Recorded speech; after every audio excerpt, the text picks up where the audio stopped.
Good morning.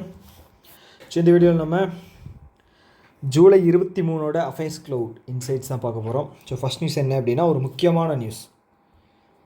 Cabinet approval பண்ண ஒரு முக்கியமான நியூஸ். அதனால் இது 2 மார்க்கில் வர்றதுக்கு பாசிபிலிட்டி வந்து அதிகமாக இருக்குது. கண்டிப்பாக ஆர்ஆர்பியில் வந்து வந்துடும். ஓகே, ஸோ அது என்ன அப்படின்னா தன்தானிய கிருஷி யோஜனா. ஸோ இது வந்து பார்த்திங்கன்னா அக்ரிகல்ச்சர் ரிலேட்டடான ஒரு ஸ்கீம். ஸோ இது என்ன அப்படின்னா ஒரு 100 லோ ப்ரொடக்டிவிட்டி இருக்கிற டிஸ்ட்ரிக்ஸை வந்து சூஸ் பண்ணி அதை வந்து இம்ப்ரூவ் பண்ண பார்ப்பாங்க. ஸோ அதுதான் இதோட பட்ஜெட் வந்து 24,000 கோடி. ஃபஸ்ட்டு எவ்வளோ வருஷத்துக்கு? 6 வருஷத்துக்கு. Second 100 districts. ஓகே, இது தேர்டு. ஓகே, 3 ஆயிடுச்சா? வேறு என்ன இருக்குது? ஓகே, அவ்வளோதான் 3. கீழே ஏதாவது இருக்கான்னு பார்க்குறேன். அவ்வளோதான் 3 தான். ஓகே, இதை தாண்டி வந்து வேறு எதுவும் கேட்குறதுக்கு வாய்ப்புகள் இல்லை. ஸோ இந்த ஆஸ்பிரேஷனல் டிஸ்ட்ரிக்ட் ப்ரோக்ராமுக்கு கீழே தான் வந்து இதை வந்து இம்ப்ரூவ் பண்ண போகிறாங்க. அந்த 100 டிஸ்ட்ரிக்ஸ் இருக்கு இல்லையா, அதை. ஸோ இந்த ஆஸ்பிரேஷனல் டிஸ்ட்ரிக்ட் ப்ரோக்ராம் வந்து 2018 கொண்டு வந்திருக்காங்க. ஸோ இது 4வது கண்டென்ட். அவ்வளோதான். ஸோ கேபினெட் அப்படிங்கிறனால இதில் வந்து கொஞ்சம் என்ன சொல்கிறது, கொஞ்சம் அதிகமான இம்பார்ட்டன்ஸ் கொடுத்து படிக்கிறது வந்து நல்லது. ஸோ கண்டிப்பாக ஆர்ஆர்பியில் இந்த கொஷின் வச்சு ஒரு மார்க் வந்து ஸ்டேட்மெண்ட் பேஸ்டு கொஷினோ இல்லை வந்து நார்மலாகவோ வந்து கேட்குறதுக்கு வாய்ப்புகள் அதிகமாக இருக்குது. ஓகே, ஸோ அடுத்தது வந்து பார்த்திங்கன்னா எல்ஐசி அவங்களும் ரூரல் மினிஸ்ட்ரி இருக்காங்க இல்லையா, டிபார்ட்மெண்ட்டு. ஸோ அவங்க 2 பேரும் சேர்ந்து, ஸோ இது முன்னாடி இருந்த நியூஸ் தான். ஸோ என்ன அப்படின்னா பீமா சஹி யோஜனா, ரூரலில் இருக்கிற பெண்களுக்கு வந்து வேலைவாய்ப்பு ஏஜெண்ட்டாக வந்து எல்ஐசியில் வந்து ஜாயின் பண்ணுறது. ஸோ இதுக்கு எலிஜிபிலிட்டி வந்து 18 வயசுலேருந்து 70 வயசு வரைக்கும் இருக்கணும். 2. ஓகே, கிளாஸ் 10th முடிச்சிருக்கணும். இதோட ஸ்டைஃபண்ட் வந்து பார்த்திங்க அப்படின்னா 7,000, 6,000, 5,000. எப்படின்னா 3 வருஷம் ட்ரைனிங் கொடுப்பாங்க. ஃபஸ்ட்டு வருஷம், செகண்ட் வருஷம், தேர்டு வருஷம் அப்படிங்கிற மாதிரி இது ஸ்டைஃபண்ட் கொடுப்பாங்க. ஸோ இது 3வது கண்டென்ட். ஓகே, அவ்வளோதான். ஸோ இதை லான்ச் பண்ணது வந்து பார்த்திங்க அப்படின்னா எங்கன்னா நேஷ்னல் கான்க்ளேவ் வந்து இங்கே கோவால் நடந்துச்சு, ஃபினான்ஷியல் இன்க்ளூஷன் இந்த இதில். ஸோ அப்போ வந்து பார்த்திங்கன்னா அனுபூதி அப்படிங்கிற ஒரு இதில் வந்து இதை வந்து லான்ச் பண்ணியிருக்காங்க. ஸோ அவ்வளோதான். ஸோ இது 4 அவ்வளோதான்னு வச்சுக்கோங்களேன். ஸோ ஃபஸ்ட்டு ஒரு 5-6 நியூஸ் மட்டும்தான் வந்து கண்டென்ட் வைஸு நமக்கு வந்து எக்ஸாமில் வர்ற மாதிரி இருக்கும். மற்றபடி எல்லாம் அதுக்கப்புறம் இருக்கிறதெல்லாம் ஒன்லைனர் தான். அடுத்தது மலேசியாவிலிருந்து நம்ம வந்து அதிகமாக என்ன இம்போர்ட் பண்ணுறோம் அப்படின்னா பாமாயில் இருக்கு இல்லையா, அதை வந்து அதிகமாக இம்போர்ட் பண்ணுறோம். அதில் வந்து டாப் வந்து நம்ம தான் இருக்கும். ஓகே, ஸோ இதில் கண்டென்ட் என்ன அப்படின்னா the National Mission on edible oils and oil palm. Okay, so இது வந்து பார்த்துட்டிங்க அப்படின்னா 2021 வந்து கொண்டு வந்திருக்காங்க. ஸோ இது ministry of farmers and welfare இருக்கு இல்லையா, ministry of agriculture and farmers welfare ministry கொண்டு வந்திருக்காங்க. பாம் ஆயிலோட கல்டிவேஷன் வந்து அதிகம் பண்ணுறதுக்காக.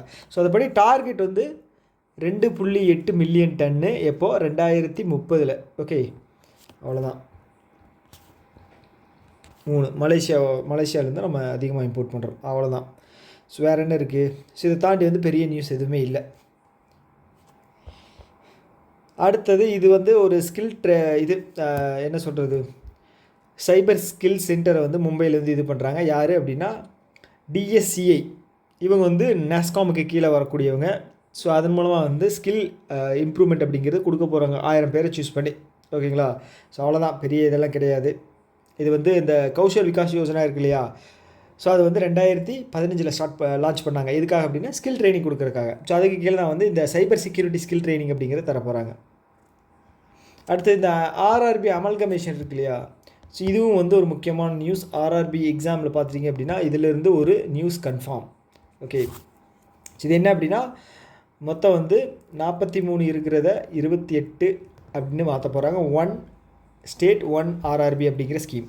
First content. செகண்ட் வந்து என்ன கேட்பாங்க அப்படின்னா இது எந்த என்ன சொல்கிறது, இப்போ வந்து ஃபஸ்ட் அமல்கமேஷன் அப்படிங்கிறது 2005 10 அந்த ரேஞ்சில் பண்ணாங்க. 196 கம்மி பண்ணாங்க. ஸோ அது மாதிரி இந்த அமல்கமேஷன் எத்தனாவது அமல்கமேஷன் அப்படின்னு கேட்பாங்க. இது வந்து 4th அமல்கமேஷன். ஓகேவா? இந்த அமல்கமேஷன் பண்ணுறதுக்கான கமிட்டி ஒன்று இருக்கு இல்லையா, அதை வந்து யாரோட தலைமையில் இருந்துச்சு அப்படின்னா வியாஸ் கமிஷன். ஓகேங்களா? ஸோ அவரோட கமிஷனுக்கு கீழே தான் இருந்துச்சு. இது 3rd. அவ்வளோதான். ஓகே, இதில் வந்து இதுக்கப்புறம் இதை தாண்டி வந்து பெருசாக வர்றதுக்கு வாய்ப்புகள் கம்மி தான். இதை மட்டும் பார்த்துக்குங்க. ஒரு ஒன் டைம் மட்டும் ரீட் பண்ணிடுங்க ஃபுல்லாக போதும். அடுத்தது ஸ்டேட் பேங்க் ஆஃப் இந்தியாவோட ஒரு ரிப்போர்ட் என்ன சொல்லுது அப்படின்னா, ஹையஸ்ட் ஜிஎஸ்டி பே பண்ணுறதுல வந்து பார்த்திங்கன்னா ஃபஸ்ட்டு ப்ளேஸ் வந்து யூபி இருக்குது. ஓகே, ஃபஸ்ட்டு ப்ளேஸ் வந்து UP, second Maharashtra, third Gujarat, fourth Tamil Nadu, fifth வந்து கர்நாடகா. ஸோ நீங்கள் யோசிக்கலாம் எப்படி உத்தரப்பிரதேஷ் வந்து ஜிஎஸ்டியில் அதிகமாக இருக்குது அப்படின்னு. ஸோ ஜிஎஸ்டியை பொறுத்தளவுக்கு இன்டைரக்ட் டேக்ஸ் இல்லையா, இது வந்து கன்சியூமர்ஸ் எங்கே அதிகமாக இருக்காங்களோ அங்கே தான் வந்து ஜிஎஸ்டி அதிகமாக இருக்கும். ஓகே, அப்படின்னு பார்க்கும்போது கன்சியூமர்ஸ் அப்படிங்கிறது ஒரு ஸ்டேட்டோட பாப்புலேஷன் தான். யூபி வந்து பார்த்திங்க அப்படின்னா 22 கோடி பேர் இருக்காங்க, தமிழ்நாடு வந்து பார்த்திங்கன்னா 8 கோடி பேர் இருக்காங்களா. ஸோ இப்போ கிட்டத்தட்ட இது வந்து 3 மடங்கு அதிகமாக இருக்கு இல்லையா. ஸோ அதனால் வந்து யூபியில் வந்து டேக்ஸ் பே பண்ணுறவங்க, அதாவது ஜிஎஸ்டி பே பண்ணுறவங்க, ஓகேவா. ஜிடிபி பொறுத்தளவுக்கு வேறு கணக்கு, ஆனால் ஜிஎஸ்டியில் வந்து பார்த்திங்க அப்படின்னா இதுதான் விஷயமே. ஸோ இதில் வந்து கிட்டத்தட்ட 13.2% வந்து யூபி மட்டுமே வந்து கான்ட்ரிபியூட் பண்ணுறாங்க. ஓகே, ஃபஸ்ட்டு 5 மட்டும் இது பண்ணி வச்சுக்கோங்க, ஆட் ஒன் அவுட் அந்த இதில் வந்து கேட்பாங்க, அவ்வளோதான். ஸோ அடுத்தது மினிஸ்ட்ரி ஆஃப் டெக்ஸ்டைல்ஸ் இருக்காங்க இல்லையா, அவங்க வந்து இந்த ஹேண்ட்லூம் அவார்டு அப்படிங்கிறத அனௌன்ஸ் பண்ணியிருக்காங்க. ஸோ இதில் பார்த்தீங்க அப்படின்னா ஒரு 24 பேர்த்துக்கு சொல்லியிருக்காங்க. இது வந்து இதிலே தான் ஃப்ரண்ட் பேஜ்லேயே வந்து எல்லா டீட்டெயிலும் கொடுத்துட்டாங்க, அதனால தான் நான் உள்ளே போகலை. ஸோ மொத்தம் வந்து பார்த்திங்கன்னா 24 அவார்டு தர்றாங்க. இதில் வந்து இந்த சந்த் கபீர் அவார்டு அப்படிங்கிறது வந்து 5, ஹேண்ட்லூம் அவார்டு 19 அப்படிங்கிறது தர்றாங்க. இதோட ப்ரைஸ் வந்து பார்த்திங்க அப்படின்னா 3.5 லட்சம், இதோட ப்ரைஸு 2 லட்சம், அவ்வளோதான். ஓகே, அடுத்தது வந்து இந்த WIS இருக்கு இல்லையா. ஸோ இது வந்து சுவிட்சர்லாண்டு கான்டாக்ட் பண்ணி ஒரு அவார்டு அப்படிங்கிறது தருவாங்க. என்னடா அது WSIS. ஓகே, ஸோ இது வந்து இது world summit on information society. So போன வருஷம் வந்து நம்ம இதில் வந்து பார்த்திங்கன்னா C.DOT அப்படிங்கிறத வாங்கியிருந்தாங்க. எதுக்காக அப்படின்னா டிசாஸ்டர் மேனேஜ்மெண்ட் கரெக்டாக பண்ணதுக்காக இது பண்ணியிருந்தாங்க. இந்த வருஷம் இந்தியாவிலேருந்து யார் வாங்கியிருக்காங்க அப்படின்னா Meri Panchayat app. Okay, panchayat administration வந்து கொஞ்சம் என்ன சொல்கிறது இம்ப்ரூவ் பண்ணுறதுக்காக கொண்டு வந்த ஒரு ஆப்பு. அதில் தான் வந்து இது அவார்டு வந்து வாங்கியிருக்கு. ஓகே, இது மட்டும் ஞாபகம் வச்சுக்கேன். பெருசாக இதை தாண்டி வந்து வேறு எதுவும் தேவையில்லை. எங்கே நடந்துச்சு சுவிட்சர்லாண்டு, WSIS ப்ரைஸ் அப்படிங்கிறது என்ன, யார் வாங்கினாங்க. ஓகே, போன வருஷம் வந்து இவங்க யார் C.DOT வாங்கினாங்க. ஓகே, அடுத்தது எல்லாமே வந்து ஒன்லைனர் தான். ஸோ ஜெக்தீப் தங்கர் இருந்தார் இல்லையா நம்மளுடைய வைஸ் பிரசிடெண்ட். ஸோ இவர் வந்து நம்மளுடைய 14வது வைஸ் பிரசிடெண்ட். ஓகே, பிரசிடெண்ட் அப்படின்னு பார்த்தீங்க அப்படின்னா 15வது பிரசிடெண்ட்டாக இருக்காங்க திரௌபதி அம்மையார் அவங்க இருக்காங்க. ஓகே, ஸோ இவர் வந்து இப்போ ரிசைன் பண்ணிட்டார். ஓகே, அவர் ஹெல்த் இஷ்யூ காரணமாக ரிசைன் பண்ணிட்டார். இவர் தான் வந்து பதவி முடியறதுக்கு முன்னாடியே ரிசைன் பண்ண 3வது வைஸ் பிரசிடெண்ட். அதுக்கு முன்னாடி 2 யாருன்னு பார்த்தீங்கன்னா VV Giri and R Venkataraman. இது ஃபஸ்ட்டு கண்டென்ட், இதில் தான் கேட்பாங்க கேட்டால். ஓகே, ஸோ இவர் வந்து இது பண்ணார் இல்லையா, ரிசைன் பண்ணார் இல்லையா, இதோட அக்செப்டன்ஸ் வந்து பார்த்தீங்க அப்படின்னா அக்செப்ட் பண்ணுறது.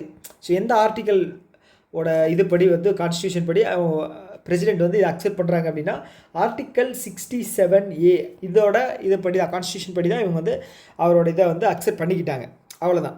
ஓகே, அதுக்கப்புறம் வந்து பார்த்திங்கன்னா ஆர்டிக்கல் 91 என்ன சொல்லுது அப்படின்னா இவர் வைஸ் பிரசிடெண்ட்டோட அந்த பதவியை யார் தேர்ந்தெடுக்கிற வரைக்குமே வந்து பார்த்திங்க அப்படின்னா அந்த ராஜ்யசபாவில் இருப்பாங்க இல்லையா, அவர் பேர் என்னென்னா ஹரிவன்ஷ் நாராயண் சிங். ஓகே, இவர் தான் வந்து டெப்யூட்டி சேர் ஆஃப் ராஜ்யசபா, அவர் தான் வந்து பதவி வகிப்பார். இது ரெண்டும் சேர்ந்து 3வது, இது வந்து ஃபஸ்ட்டு செகண்ட். ஓகே, அவ்வளோதான். இதை தாண்டி வேறு எதுவும் வராது, தைரியமாக இருக்கலாம். அடுத்தது தீபக் பக்லா வந்து என்னென்னா அட்டல் இன்னோவேஷன் மிஷனோட இதை வந்து என்ன சொல்கிறது, இது நீத்தி ஆயோக்கு வரக்கூடிய நீத்தி ஆயோக்கு கீழே வரக்கூடிய ஒரு ஆம். ஓகே, அதோட ஹெட்டாக வந்து சேர்மேன் தானே. ஓகே, மேனேஜிங் டைரக்டராக வந்து CEO அண்ட் மேனேஜிங் டைரக்டராக வந்து அப்பாயின்ட் பண்ணப்பட்டிருக்கிறார். இது ஒரு நல்ல விஷயம். ஓகே, இந்த அட்டல் இன்னோவேஷன் மிஷன் வந்து 2016 ஸ்டார்ட் பண்ணப்பட்டது. ஸோ கிட்டத்தட்ட 2015 நீத்தி ஆயோகே வந்துச்சு. 5 இயர் பாலிசி இருக்கு இல்லையா, அதை அபாலிஷ் பண்ணிவிட்டு கொண்டு வந்தாங்க. ஸோ இதில் இதுதான் கண்டென்ட். அதுக்கப்புறம் இது வந்து ரெனால்ட், இது தேவையில்லை. ஸோ அதுக்கப்புறம் நம்ம வந்து அப்பாச்சி ஹெலிகாப்டர் அட்டாக்கிங் ஹெலிகாப்டர் வந்து நம்ம யூஎஸ்ஏ கிட்டேருந்து வாங்கியிருக்கோம். எவ்வளவு 6 வந்து நம்ம சைன் பண்ணியிருந்தோம். எப்போன்னா 2020 கிட்டத்தட்ட 600 மில்லியன் ஒர்த்தர். ஓகேங்களா, இது ஃபஸ்ட்டு கண்டென்ட். 6 அப்படிங்கிறது ஸ்டேட்மெண்ட்டில் வருது அப்படின்னா அதில் வச்சு கொடுப்பாங்க. எங்கே 6 ஓகே 6 செகண்டு அவ்வளோதான். யார்கிட்டேருந்து வாங்குகிறோம் அப்படிங்கிறது மேக்ஸிமம் கேட்க மாட்டாங்க. நம்ம வந்து டிஃபென்ஸ் வந்து ஒரு சில நாடுகள் கூட தான் வந்து இம்போர்ட் பண்ணுறோம் இல்லையா, அதனால் கேட்குறதுக்கு வாய்ப்புகள் கம்மி தான். ஸோ இந்த 2 மட்டும்தான் எக்ஸாம் பாயிண்ட் ஆஃப் வியூவில் கண்டென்ட்டாக வரும். அடுத்தது இது வந்து வேக்சினோட நேம் மட்டும் படித்து வச்சுங்க. மலேரியா வேக்சினை வந்து அப்ரூவல் இது பண்ணி அதை வந்து டெக்னாலஜி ட்ரான்ஸ்ஃபர் மூலமாக வந்து ப்ரொடக்ஷன் அதிகம் பண்ண போகிறாங்க. அவ்வளோதான் விஷயம். ஸோ ஃபால்சி வேக்ஸ் அப்படிங்கிறத இதோட பேர், ஞாபகம் வச்சுக்கணும். ஓகே ஓகே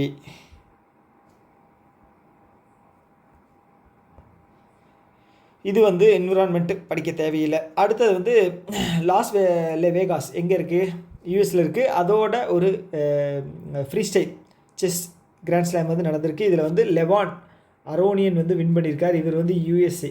ஓகே, செகண்ட் பிளேஸும் வந்து யூஎஸ்ஏ தான். மேக்னஸ் கால்சன் வந்து 3rd பிளேஸ். ஓகேங்களா, மேக்னஸ் கால்சன் வந்து 3rd பிளேஸ் வாங்கி ஒரு ஸ்டேஜில் நின்று ப்ரைஸ் வாங்கினது அப்படிங்கிறது ரொம்ப ரேராக இருந்திருக்கு. ஸோ யூஎஸில் வந்து இது நடந்திருக்கு. ஓகே, அவ்வளோதான் விஷயம். இதோட ப்ரைஸ் மணி வந்து பார்த்திங்கன்னா அதாவது 2 லட்சம் US டாலர், கிட்டத்தட்ட 1.7 கோடி.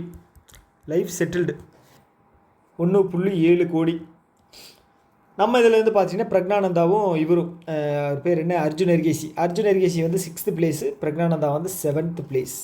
ஓகே, அடுத்தது வந்து கம்யூனிஸ்ட் பார்ட்டியோட ஹெட்டு, இது தலைவராக இருந்தவர் வந்து சிஎம்மாக இருந்தார். யார், கேரளாவோட ஃபார்மர் சீஃப் மினிஸ்டராக இருந்தார். அவரோட பேர் வந்து விஎஸ் அச்சுதானந்தம். அவர் வந்து இப்போ ரீசெண்டாக இறந்துட்டார். ஓகேங்களா, அவ்வளோதான். ஸோ இதை தாண்டி இதில் பெரிய நியூஸ் எதுவும் இல்லை. ஸோ ஜார்க்கண்ட் இருக்காங்க இல்லையா, ஹேமந்த் சோரன் வந்து, ஸோ ஜார்க்கண்டில் வந்து நான் முன்னாடியே சொன்ன மாதிரி இது ரேர் எர்த் மினரல்ஸ் வந்து நிறைய இருக்குது. ஸோ அதனால் வந்து மைனிங் இருக்குல்ல, சுரங்கம், அதெல்லாம் நிறைய இருக்கும். ஸோ அந்த சுரங்கங்களில் மூடப்பட்ட சுரங்கங்கள் இல்லை வந்து டேஞ்சராக இருக்கிற சுரங்கங்கள்லாம் வந்து காட்சி பொருளாக மாற்றி அதில் வந்து டூரிசம் வந்து இம்ப்ரூவ் பண்ணுறதுக்காக ஒரு பிளான் கொண்டு வந்திருக்காங்க ஜார்க்கண்ட். ஓகே, எந்த ஸ்டேட் அப்படின்னு கேட்பாங்க, ஜார்க்கண்ட். நான் ஏன் இதுக்கு முன்னாடி நிறைய கண்டென்ட் சொல்கிறேன் அப்படின்னா, ஒரு ஸ்டேட்டோட ரீச்சின் வந்து எந்த மாதிரி இருக்குது அப்படின்னு வந்து நீங்கள் தெரிஞ்சுக்கிட்டுனா உங்களுக்கு எக்ஸாமில் வந்து ஆன்சர் பண்ண ஈஸியாக இருக்கும். ஓகே, ஸோ இங்கே பாருங்களேன், இந்தியாவோட 40% மினரல் ரிசர்வ் வந்து ஜார்க்கண்டில் தான் இருக்கான். ஓகே, அடுத்து வந்து மிசோராம் வந்து இது வந்து டைஸ்போரா ஹப் அப்படின்னு ஒன்று ரிலீஸ் பண்ணியிருக்காங்க. அப்படின்னு என்னது டைஸ்போரா அப்படின்னா, இந்தியா மக்கள் இந்தியாவில் இருக்க மக்கள் வந்து வெளிநாட்டில் வாழ்வாங்க இல்லையா, அவங்கள தான் வந்து டைஸ்போரான்னு சொல்லுவோம்.